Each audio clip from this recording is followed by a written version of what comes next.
Ajaran Tantra lebih condong pada ajaran berkarakteristik mistik secara esensi.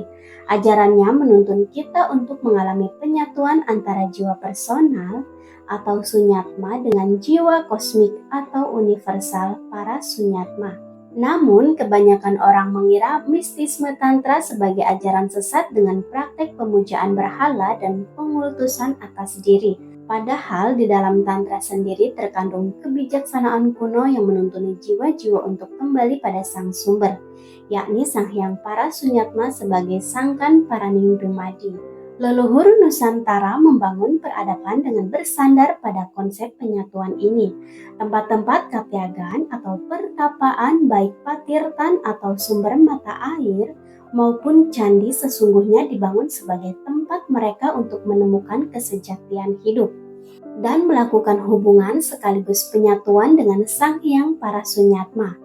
Mereka meyakini jika jiwa yang ada dalam diri merupakan tetesan kecil dari jiwa universal yang maha segalanya, dan kebahagiaan sejati akan terjadi ketika kita lebur ke dalam Sang Hyang Parasunyatma. Selain katyagan, rumah-rumah sastra dibangun untuk menggali dan menemukan keterhubungan antara tubuh, jiwa, dan Tuhan. Dalam rumah sastra, inilah para tetua Nusantara menekuni Tantra dalam pendisiplinan hidup sebagai anak nyastra. Tujuannya untuk memahami sekaligus mengalami di dalam batin apa itu jiwa, tubuh, dan Tuhan sebagai sumber segalanya. Kemudian, dari rumah sastra inilah lahir mitisme sastra Jawa kuno yang sesungguhnya memuat esensi ajaran Tantra. Dalam sastra Jawa kuno, mistisisme Tantra tertata rapih pada pola aksara yang diyakini mengandung kekuatan magis. Jawa Dwipa ketika itu menjadi pusat Tantra sastra. Namun kejayaan khazanah sastra Jawa kuno tidak bertahan lama karena budaya baru memorak-poran. Berada dalam kondisi ideal mengalami penyatuan mistik. Berkenan dengan itu, mistisisme Tantra tentu menjadi sebuah upaya seni untuk memperdayakan diri agar kita dapat melampaui kualitas, merasakan hal yang sama dalam kondisi apapun. Namun demikian perlu ditegaskan kembali bahwa seseorang yang telah melampaui kualitas tidak harus menghindari kondisi suka duka, baik buruk dan lainnya. Hal ini lebih baik berkaitan dengan upaya penikmatan atas dualitas dengan rasa yang sama. Artinya menghadapi dualitas dengan pandangan yang tepat dan berupaya merasakan rasa yang sama. Ketika kita mengalami kondisi suka maupun duka pun saat kita menghadapi caci maki dan pujian, hendaknya dengan perasaan yang sama dalam kondisi yang tenang dan seimbang. Dan mistisisme Tantra sesungguhnya mengiring kesadaran diri ke arah yang lebih baik. Menyadari bahwa cacian dan pujian adalah dua hal yang harus diterima dengan perasaan yang sama. Cara kerja emosi yang sangat spontan dan reaktif sehingga susah untuk ditebak dan dikelola. Dalam mistisisme Tantra, cara kerja emosi dalam diri inilah yang pertama-tama harus dikenali melalui perenungan agar dapat dikendalikan. Jika seseorang tidak dapat merasakan rasa yang sama ketika dicaci dan dipuji, penderitaan menjadi keniscayaan baginya. Mistisisme Tantra mengajari kita untuk mengatasi segala kondisi tersebut dengan cara hidup dalam keseimbangan. Sekali lagi, Tantra bukanlah dogma. Tantra adalah tuntunan spiritual kuno agar manusia dapat tumbuh dan berkembang secara alamiah. Laku Tantra tidak menghilangkan keinginan, nafsu, dan segala sesuatu yang ada dalam diri manusia, melainkan berupaya untuk mengenalinya dengan penuh kesadaran. Tentunya kita perlu menyadarinya secara penuh dalam kehidupan saat ini, bukan nanti. Nafsu dan keinginan merupakan anugerah Tuhan kepada manusia agar dapat menjalani hidup. Menempuh jalan mistik Tantra bukan berarti melenyapkan semua itu dari dalam diri, melainkan mengarahkannya untuk peningkatan kesadaran diri. Tantra menyajikan beragam laku agar manusia bisa mencapai penyatuan. Praktik meditasi Tantra kuno hanya salah satu dari sekian banyak cara untuk mencapai penyatuan mistik. Tidak terhitung banyaknya teknik dalam Tantra sebagai upaya mencapai penyatuan. Ini senafas dengan makna tantra yang sesungguhnya, yaitu keluasan yang berpuncak pada penyatuan jiwa sebagai sang sunyatma dengan Tuhan sebagai sang hyang parasunya.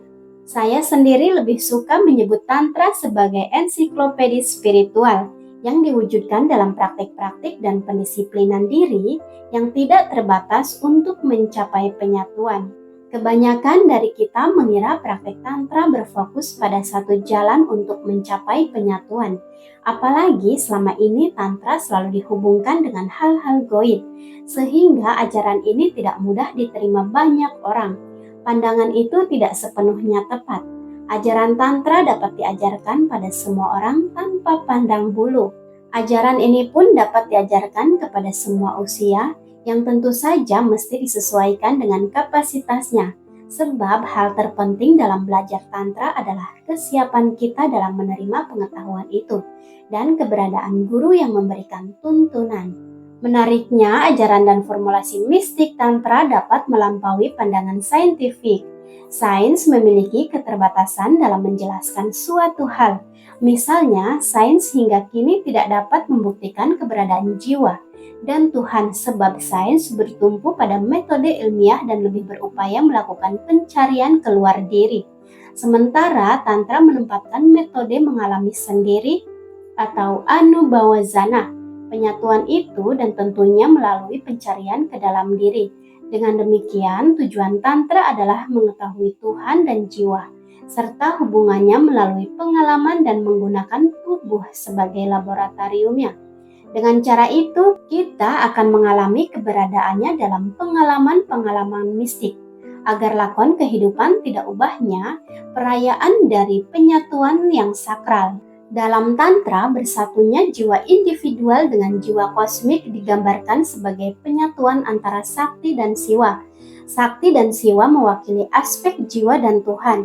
Penyatuan ini oleh leluhur Nusantara dijadikan metode dan falsafah kehidupan untuk menemukan kesejatian diri. Banyak teks tatua Jawa kuno yang menyatakan penyatuan ini sebagai proses mistik di mana jiwa lebur dalam kemanunggalan bersama Tuhan. Penyatuan ini pula yang dijadikan landasan konsep ilmu makrifat Jawa oleh Seshiti Jenar dengan istilah manunggaling kaula Gusti, yang kemudian di Bali lazim disebut sebagai curiga umanjing maring warangka atau bilah keris yang masuk ke warangkanya. Dengan demikian, mistisisme Tantra terletak pada penyatuan antara jiwa individual atau personal dengan jiwa kosmik sebagai kesadaran universal. Penyatuan ini terlihat jelas dalam praktik-praktik Tantra dan Tantra Sastra.